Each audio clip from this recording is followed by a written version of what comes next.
নোয়াখালী স্বাস্থ্য কমপ্লেক্সের কর্মচারী মোহাম্মদ আশরাফ। অভিযোগ উঠেছে কিভাবে তিনি চট্টগ্রাম মেডিকেল কলেজের পূর্ব পাশে মেডিকপসের জায়গা জোরপূর্বক দখল করে ব্যবসা করছেন। তবে প্রশ্ন হচ্ছে তিনি চাকরি করেন কখন? বিভিন্ন সময় আশরাফকে দেখা যায় ব্যবসা প্রতিষ্ঠানে বসে থাকতে।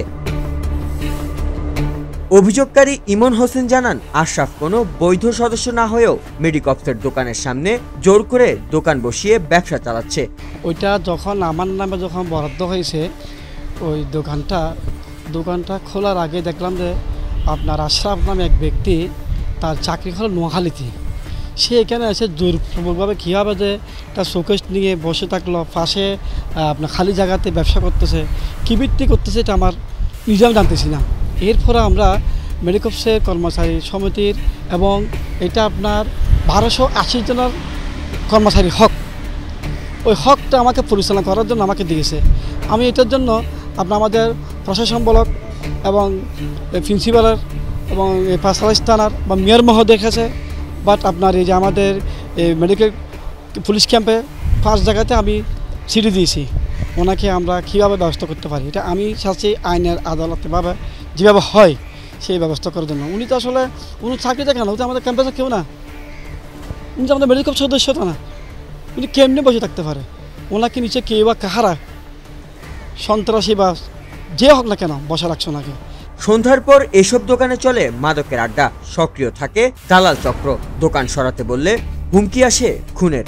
আশরাফের কর্মচারীরাও স্বীকার করেছেন দোকানটি মেডিকপসের, তবে ভাড়া কাকে দেওয়া হয় সে বিষয়ে মুখ খুলতে নারাজ তারা। আমরা এমনি জব করতেছে কিন্তু কে আছে ওইটা বলতে পারি। মানে আপনি দায়িত্ব পালন করছেন, আপনি রাতে হিসাবটা কাকে বুঝাই দেন? হিসাব আমি নিজে নিয়ে যাই, কাজে নিয়ে নিজে হিসাবটা নিয়ে যাই, আবার নিজে আনি। না এখানে তো আপনার কোন একজন মালিক আছে, কোন একজন মালিককে তো আপনি বুঝাই দেন না? আমি কাউকে বুঝে দিই না, আমি বুঝে দিই না। আমি মাস শেষে ওখানে ভাড়াটা যদি এরপরে এসে আমাদেরকে এখানে চাকরি করতে বলছে মেডিকপস থেকে, আমরা করতেছি। মেডিকপসে কে বলেছে?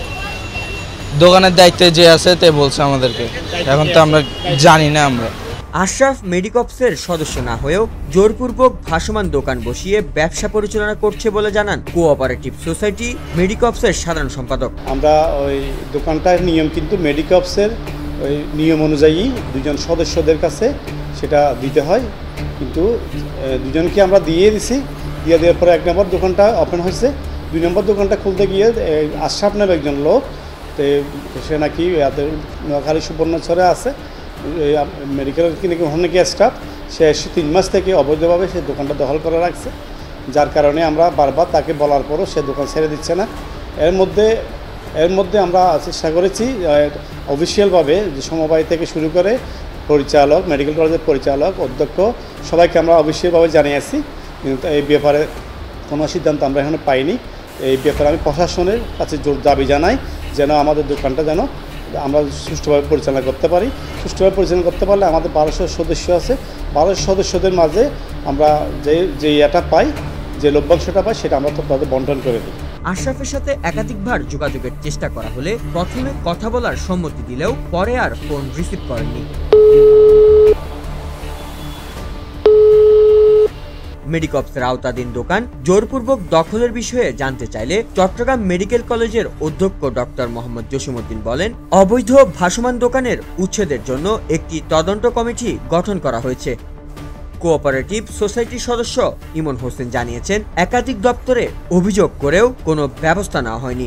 সচেতন মহলের দাবি, তদন্ত করে দ্রুত ব্যবস্থা নেওয়া হোক।